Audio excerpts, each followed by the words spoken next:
And welcome back, guys, to an episode of the Geek Centurions. We are finally back to reviewing movies. Something that at least Joey can talk about more than I can.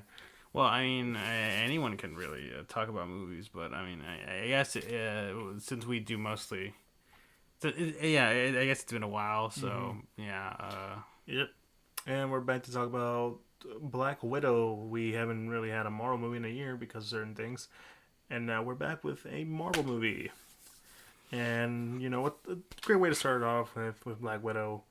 I think it's a great way to bring back reviews too. Just talking about Black Widow, about certain Marvel films, because we've been talking mostly about the shows, but it's good to have one of the movies back. Yeah, I guess it's sort of technically what was supposed to be the start of Phase 4, right? I mean, it still kind of is, because a lot of the Netflix shows, not Netflix, I'm sorry, Disney Plus shows are definitely sort of set in, sort of definitely in the aftermath of Endgame. But Black Widow, in case you don't know, is actually set right after Civil War, I believe. So, it's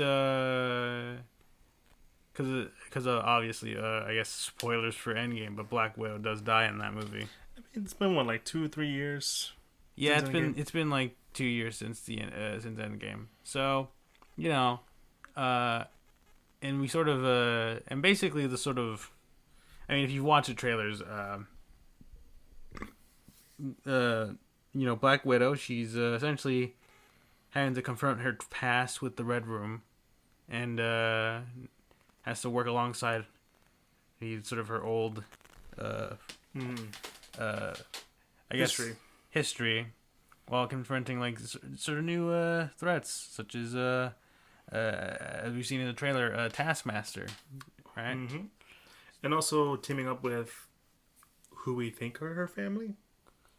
Yeah, definitely have a familiar bond, including I believe the younger girl. Her name's Yelena. I forget the mother figure. I can look it up real quick, no problem. I think it's Melina. I could be wrong. Yeah, you're right. It's Melina. Okay, all right, sweet. And of course, Alexei, aka Red Guardian. So, who's your favorite character? Well, I mean, yeah, he's definitely sort of the I guess the sort of the big comedic relief character, because he's very sort of like back in the day he was he was basically a Russian super soldier version of Captain America, and nowadays he's a bit fatter now. He's like, you trying to fit into his suit. He's like, I still got it, right? But yeah, that's sort of the kind of the big plot. We're not gonna get no. We're not gonna. Yeah, we're not gonna really get into like too deep into the plot. If you've checked out any of our past movie reviews, we just like give each one of us takes turn and gives our initial thoughts on the film, the goods and the bads, and then we just discuss about it, and that's about it. Yeah, and we're not gonna really jump into spoilers a whole lot. No. So probably just like we'll probably allude to some of the stuff that could be spoilery. Yeah, and we're not gonna say what happens. Yeah. So I mean, you want to start us off with your initial thoughts on the movie, the good and the bad, and all that good stuff? Yeah, I guess my thoughts on this movie. Honestly, I thought it was pretty like solid for a Marvel movie. It's a nice, I guess, return to form. I see, like, it feels like after. I think originally, given when it was supposed to come out, it would be like a nice little like refresher of like bringing us back into sort of like simpler MCU times. No crazy space shenanigans going on. Just sort of a more spy kind of thriller-ish style. But yeah, I like sort of I guess Black Widow's sort of character arc here. I like her interactions with her sort of family in a sense, and her having to sort of just rediscover, like, having to confront a lot of things she's done in the past. We do get like moments of like where we sort of see her being like, at least in her past, being very morally gray, which is always like one of the aspects of the character that I always sort of like kind of like that she always like mentions that she's like, you know, she has a red ledger, you know, she's done a lot of bad stuff, but here we do get some flashbacks to like, oh, okay, so Oh, she did some shit. yeah, she had to like, yeah, she definitely did some stuff. We even get a little bit of a flashback to the Budapest incident, right? That her and Hawkeye teased like all the way back in Avengers 1. Uh, but yeah, it's I think it's solid. I think it's a nice mix of comedy as well from a Marvel movie. There are like some other pretty solid serious moments as well, right? Like it knows when to make a joke and knows when to okay, let's be serious right now, right? I guess probably one of the more interesting things they did was sort of, I guess, the use of Taskmaster. I think we'll get more into it because Taskmaster's sort of role in this story is definitely interesting. Right? But overall, I was all right with the directions they went with Taskmaster. Right? In terms of, I guess, negatives, I think at a certain point, some of the action sequences get a little too CG, right? Especially towards the end. It's sort of just kind of like, I don't know, you kind of expect like a Black Widow movie to be a bit more grounded, right? And then there's just some stuff that happens towards the end that's sort of like, all right, well, she's not a super soldier. She's just a regular spy. See, I was gonna. I'll add on to that when I give my thoughts. But essentially, there are moments where it really does look like we're forgetting this is a normal person. Yeah. But yeah, overall, I did enjoy this film. It's a nice sort of refresher, and I mean, yeah, like I think it's a. I guess it continues to show that Marvel is still able to put out pretty consistently good movies, even after like having to wait a year due to like current world events and stuff for it to come out. So yeah. Yeah. All right. What would your rating be? I would give this like a, having thought about it, given time, I think I would give. I think I will give it like an 8 out of 10. Like it's not like the best Marvel movie out there. No, it's not. No, it's just it's a solid movie. Like I think there could be, I guess, different things they could have done with it. But overall, yeah, it's solid for what it is. I mean, to get my thoughts, I think this is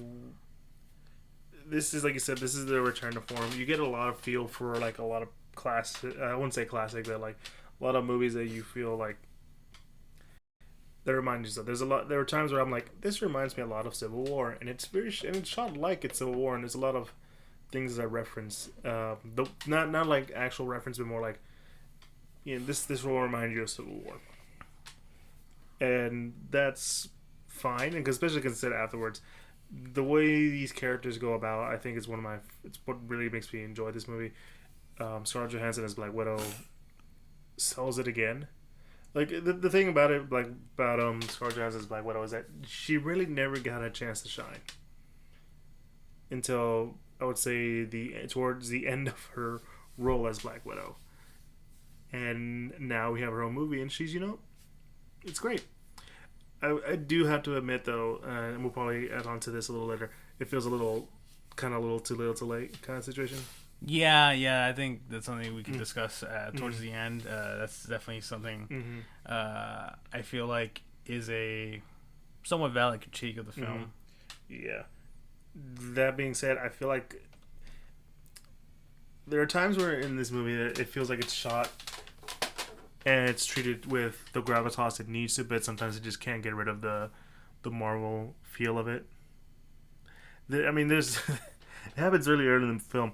There are moments where I'm like, okay, this person should be dead, and they're not because it's a Marvel movie. And shut up. I'm not saying that's the reason, but like, there are moments where I'm like, okay, this is a. I know I'm supposed to have a suspension of disbelief, but there are moments I'm like, okay, that's not how that works. I mean, when it's a universe, I mean, I don't really like. I guess I understand the if someone were to say it's a Marvel movie, but I think that's more applicable. It's just a superhero movie. Yeah. Like, this is a universe where we have the Norse god of thunder being a part of a superhero team, and a man who just turns into a giant green monster when he's angry. So, like certain people taking a bit more damage than usual. I think, you know why? It's because we recently having a lot of properties where a lot of superheroes tend to get damaged. Like, you had Invincible earlier in the year, which he got his ass kicked a lot. I mean, for being a superhero. Yeah, like I think that's sort of like I don't disagree with that. Like, that's definitely probably something that is probably refreshing to a lot of audiences. Like, actually seeing the hero having to like struggle physically in these sort of situations and being put through various intense gauntlets, showing that while they have these abilities and while they're like super powerful, they are still at the end of the day mortal and can be harmed, right? Yeah, no, but if that's gonna bother you, I'm just gonna let you know that stuff like that happens. I mean, to be fair, is it any better? Like, I'm pretty sure like the new Fast and the Furious movie is far more egregious than that. Than this movie. Fair enough. At least Natasha bleeds. Like, you know. So, yeah. Well, she did bleed in Endgame. I mean, yeah. Yeah, but no. In reality, the like I said, the characters are really one of the best things about them. Scarlett Johansson, like I said, is great in the role. She finally got to do the stuff.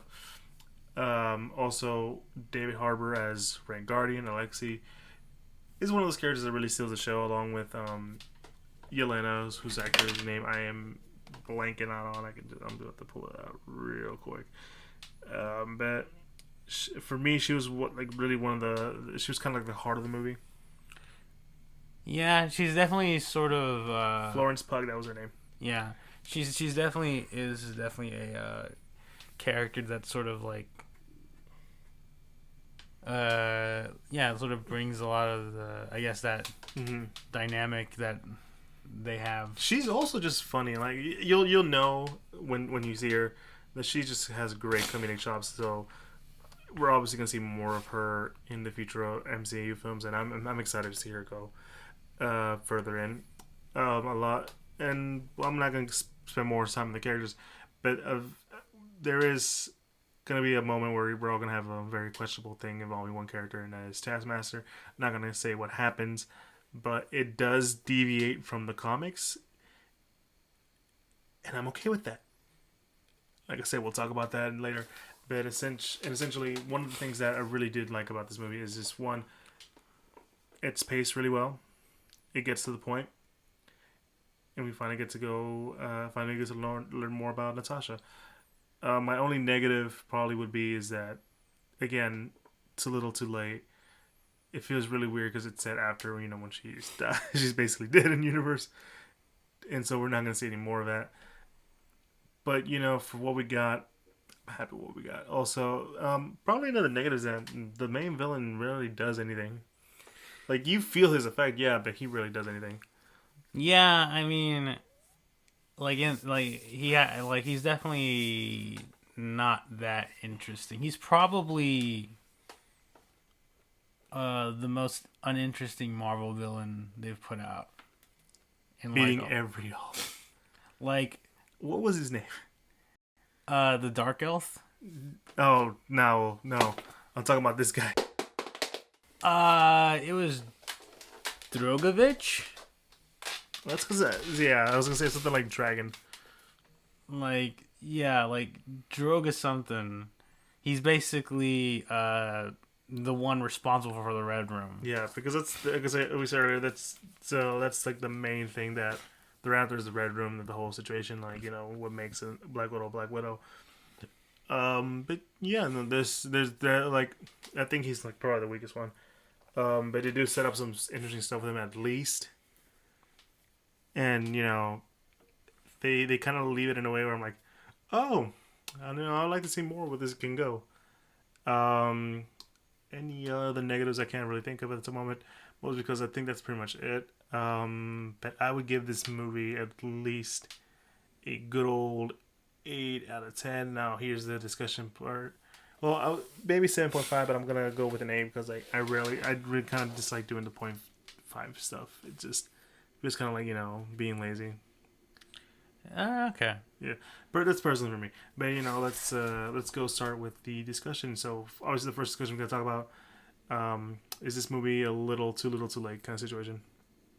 Yeah, I think I saw a bit of discussion about that online, and I kind of have to tend to at least understand that because yeah, like it does feel like we could have gotten this movie like a couple years ago and would have fit very nicely into sort of that like phase 3, right? Mm-hmm. At some point. I mean, obviously, I think I guess one of the main reasons was just why we didn't get the Black Widow movie fast enough or whatever. Wasn't it having to do with like sort of internal? There was are you talking about Ike Perlmutter? Yeah, like the president of Marvel. Yeah, no. If you guys ever wonder why it took so long to have a Black Widow movie and or any other female-led superhero movie or anything involving a person of color, you can kind of blame Ike Perlmutter because he is he still in Marvel? I gotta check. I don't know. No, I don't know either. But he was very well known for saying stuff like those kind of things aren't gonna make a lot of money. Um, Women-led superhero movies don't make money. And other kind of very questionable statements. But yeah, it's one of those things as to why we never really got a Wonder Woman movie, sorry, a Black Widow movie in a really long time is because a lot of back and forth. Kevin Feige was he really wanted to do it, but Perlmutter, who was in charge of Marvel at the time, was really like, no, I don't think it's gonna work. And if you're wondering, well, why didn't Disney come in? Well, Disney doesn't do all that kind of stuff with Marvel. They kind of let them do their stuff. Yeah, like Disney, for the most part, I think has has gone through a strategy just like let's just let these our individual these individual companies that we own just do their own thing. We don't want to like whatever they're doing is already making a bunch of money anyway. If we try to interfere, then it's just like I think Disney kind of understands that like for properties such as Marvel and like having like bought them before I think phase like before like after phase 1 was done, because I think at the time like Marvel was sort of its own sort of film studio at that point, distributing through Paramount, and then Disney bought Marvel and thus the Marvel Studios. And I think people at Disney were like, all right, this is already making like $1 billion already. We don't have to come in here and set our own people in. They're already capable of cashing stuff in, so we're just gonna let you guys like go and do what you already do in order to keep the success train going. Yeah, and if you're wondering, like, do they still like listen to Perlmutter? No. There was a thing that happened in 2015 where like Disney was like, okay, this is getting annoying. Kevin, you know what you're doing. Just talk to us about it. Perlmutter, you do the other stuff. Yeah, like I think what was it like? Kevin Feige would essentially only like he would be talking directly to like Disney, about handling the MCU stuff, while Ike Perlmutter was basically just did more things on the TV side. Yeah. So yeah, because that was the thing. Ike Palmer oversaw a lot of the stuff that happened in terms of entertainment, and so Kevin Feige was working under him, but Kevin Feige wanted to do more stuff, and but Perlmutter was like, yeah, and which caused a lot of internal conflict. That's when Disney finally had to step in. Like that's not to denote what you were saying, but like at some point Disney did have to step in. Yeah, and I think only when the situation kind of gets a little like this might jeopardize the success of our current properties, we gotta like come in here and make sure everything's running as smooth as possible, right? Mm-hmm. But yeah, I definitely do understand that sort of I guess sort of going back to the main topic of like, is the movie a bit too late in terms of like writing on the success of Black Widow, especially considering that she's in universe dead. Like, yeah, I think I can definitely understand that point. I think it's still kind of like at least interesting just to see like, Did you see what they could have done? yeah, just seeing like I think it's interesting enough just to have a bit of like extra content for her. Mm-hmm. Like actually sort of getting a bit more on her backstory Mm-hmm. and various other things. Because yeah, she was sort of basically a side character For a majority of the films. Yeah, she's sort of running in the background. Yeah, because like I mean, she was introduced as a side character in Iron Man 2. Then we saw her again in like the Avengers, and then basically every Captain America movie after the first one, and that's about it. She had a pseudo romance with the Hulk, which was weird for everybody. In Avengers 2, yeah. That was weird. Let's not do that again. Well, I mean, so there's some fans. If you're a fan of it, go for it, man. I'm not gonna stop you, but I'm a Betty Ross man. Just gonna say that right now. I mean, I guess, yeah. Even though we have never seen her ever again. Yeah, it's weird. Yeah. But yeah, it's yeah, I definitely understand that critique. Yeah. Obviously, I think the next thing we could probably discuss is the whole. No, we're not gonna go into spoiler about Taskmaster, but just to let you guys know, there is a deviation from the comics, and you could easily be upset about it, or kind of just face facts. Well, not face facts, but like, I don't know. How did you feel about the thing they did with Taskmaster? You as someone who's known at least a little bit about him. With Taskmaster, it was interesting. Mm-hmm. Because I do know a bit about him in terms of his lore. I will say what they kind of do with him, with Taskmaster, is interesting. Mm-hmm. Although at the same time, I kind of felt like they were gonna do something different with Taskmaster. Just from like all the promotional material of Taskmaster just being this sort of faceless, like almost seemingly unstoppable force. Yeah. At that point, you were like, "Yeah, this ain't gonna be Taskmaster." Not necessarily that, but more sort of like, okay, I feel like we're gonna have a bit of a twist on like Taskmaster's sort of background here, because Marvel isn't really much of a stranger when it comes to changing things up from the comics.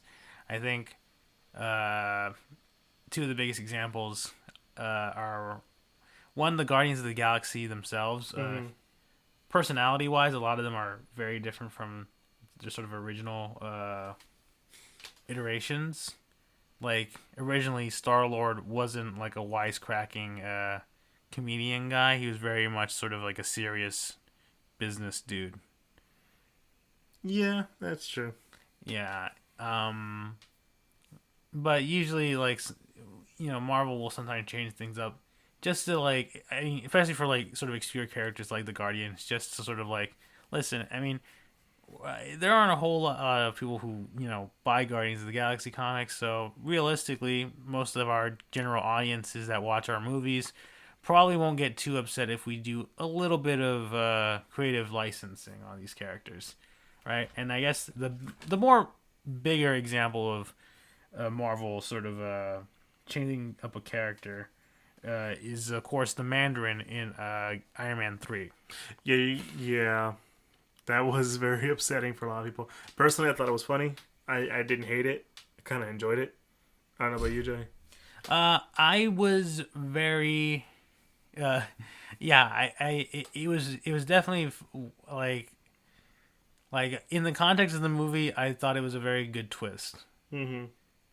Right, but at the same time, I completely and 100% understand why at the time people were so upset about the twist with the Mandarin being like, "Oh, I'm just a paid actor. I'm not actually the Mandarin," right? And my name is Trevor. I mean, you didn't see that coming. yeah, I guess.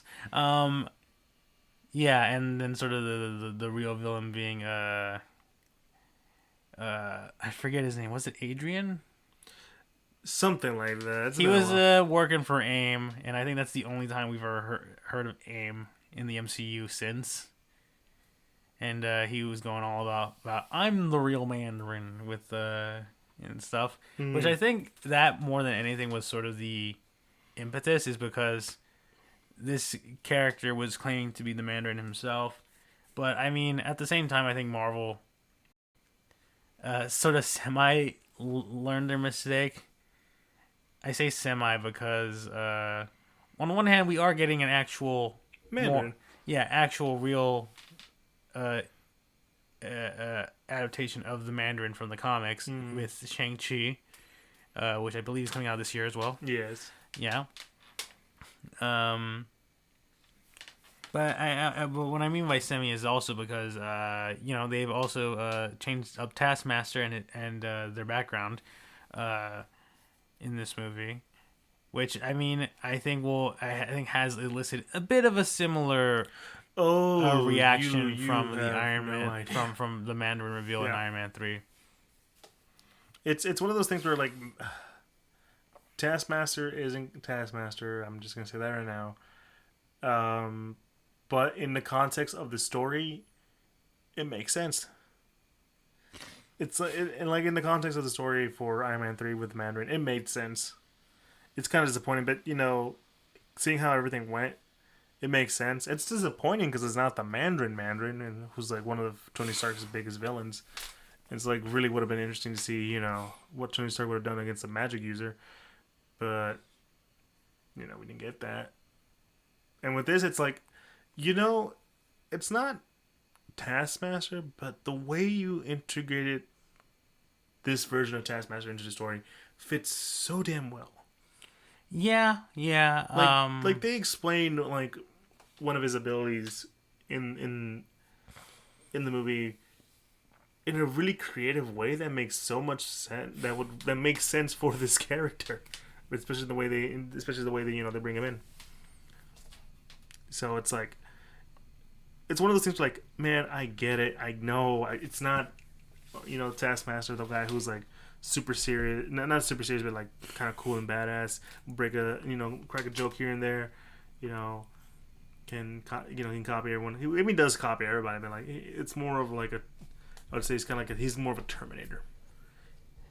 Yeah. Because there are times where I'm like, holy shit, he is a Taskmaster is a bit of an imposing figure. Yeah, a very strong silent type. Mm-hmm. But yeah, I think I'm also fine with, I guess, the twist that they do with Taskmaster. Mm-hmm. I think it's probably, for me, it's not as like, because the Mandarin reveal, I think, as I said before, like, is very much like, okay, I get it in the context of the movie. Yeah, I understand. Like, it's a pretty good twist. but I was still kind of very much like really wish it could have been the actual Mandarin though. Here it's like I think it's more so of like I kind of get sort of like the reaction from people online from it, but at the same time, um, like I think uh, I don't think it's as bad as what happened with the Mandarin in Iron Man 3. No, because because it's one of those things where, like, it's a good twist, and it's also kind of there's a bit of like, ha ha, it's a twist, kind of a little insult in the wounds kind of stuff. Yeah, like I think the like what the Mandarin twist does is a little bit like it's a bit like poking fun at the audience, thinking, "Oh, you thought we were gonna do the Mandarin, like this? Sure, I guess, whatever. You thought we were actually gonna do the Mandarin? Like, who would want to watch that?" Here, it's like, and I also think as well is that the Mandarin was heavily marketed in Iron Man 3's marketing. Mm-hmm. Like, he was set up to be the villain in through marketing and stuff.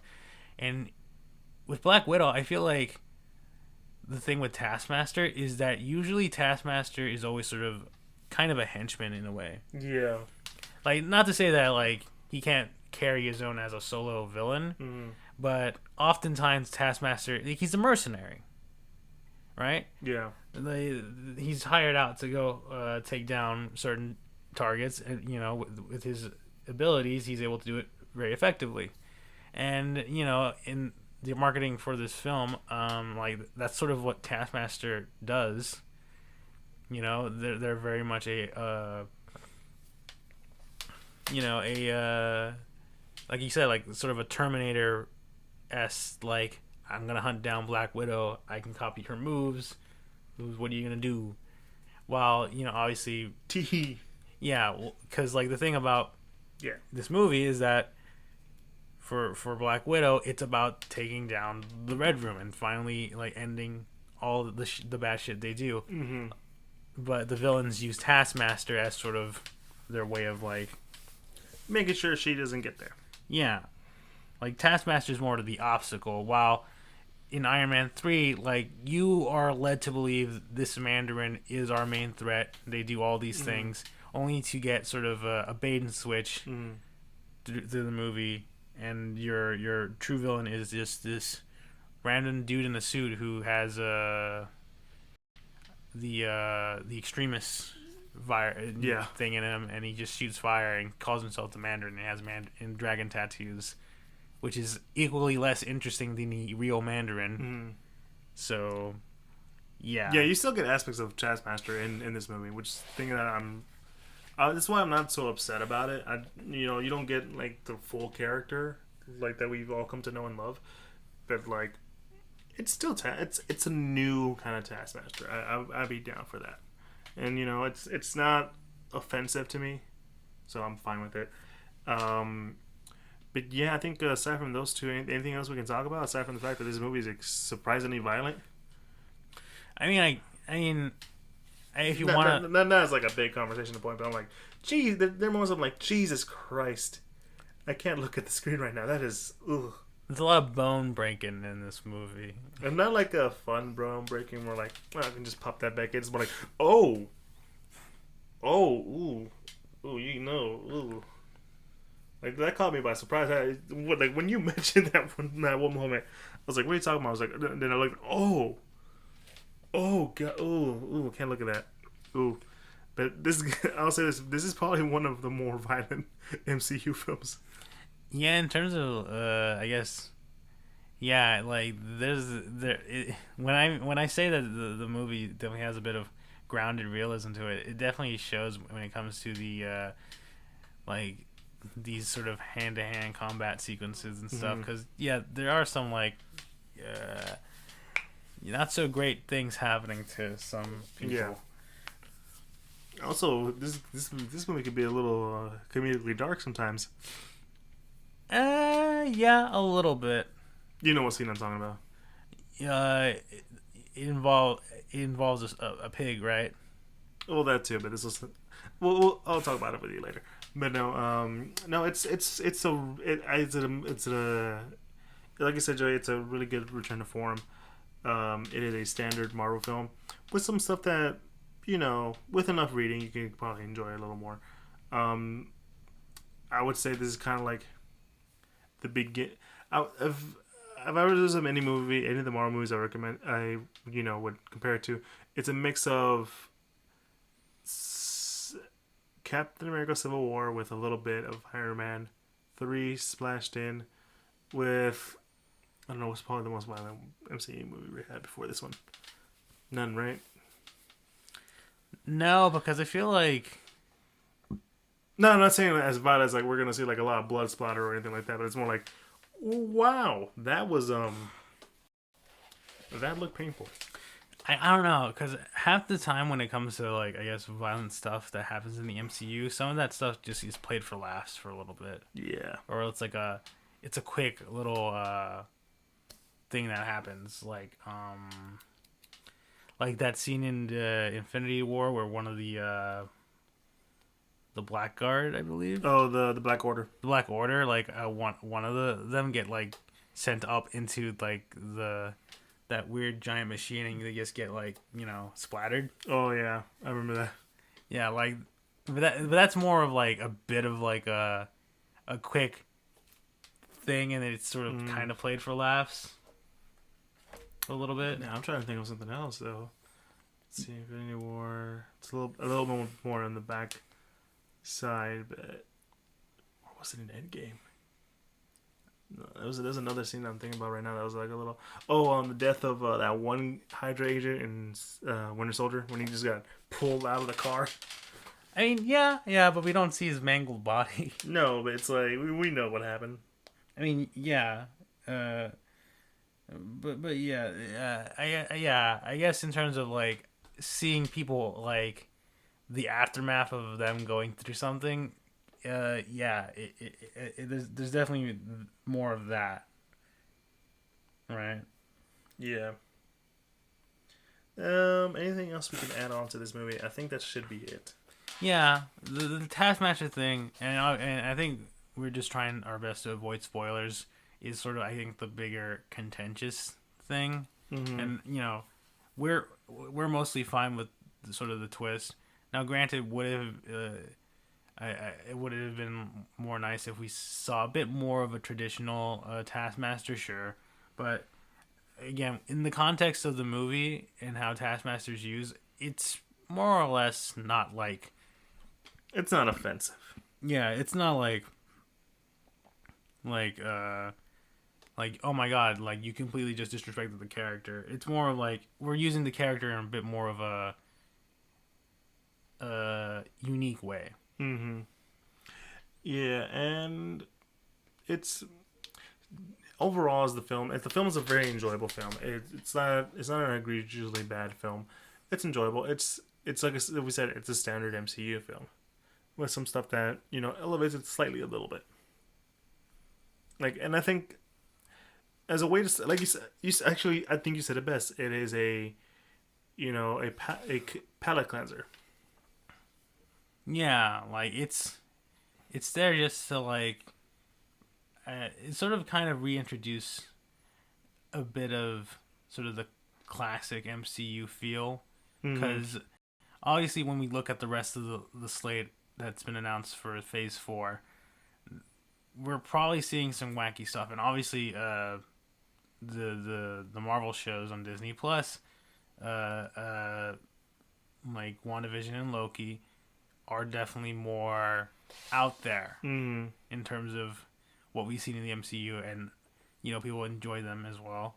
So yeah, like in terms of what in sort of what we're going to be seeing through the movies, Black Widow I think is just sort of kind of there just to get us into like, okay, yeah, this is what the MCU is usually like before we start into transitioning to some of the other stuff, like we have Eternals, I believe, is also coming out this year. And I think, wait, so which one comes after Black Widow? Is it Eternals or Shang-Chi?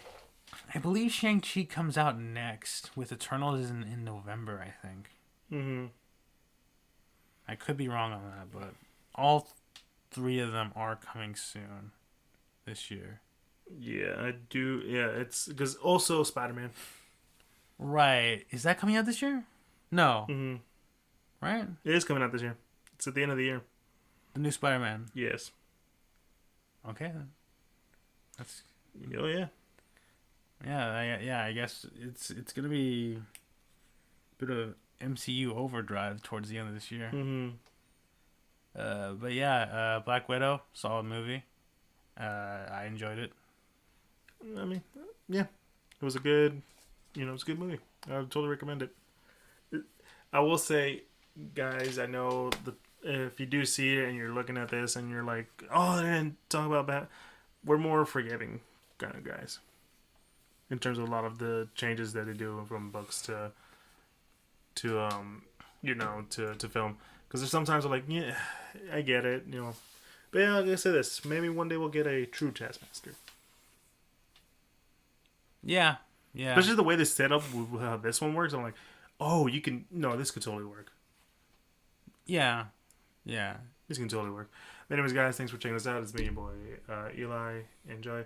We are Geek Centurions. If you want to follow us on any social medias, we do have Instagram, Twitter, and Facebook at the Geek Centurions. We are more active on our Instagram, where you can, follow us. Check out whatever we post, like, comments, like, and all that stuff.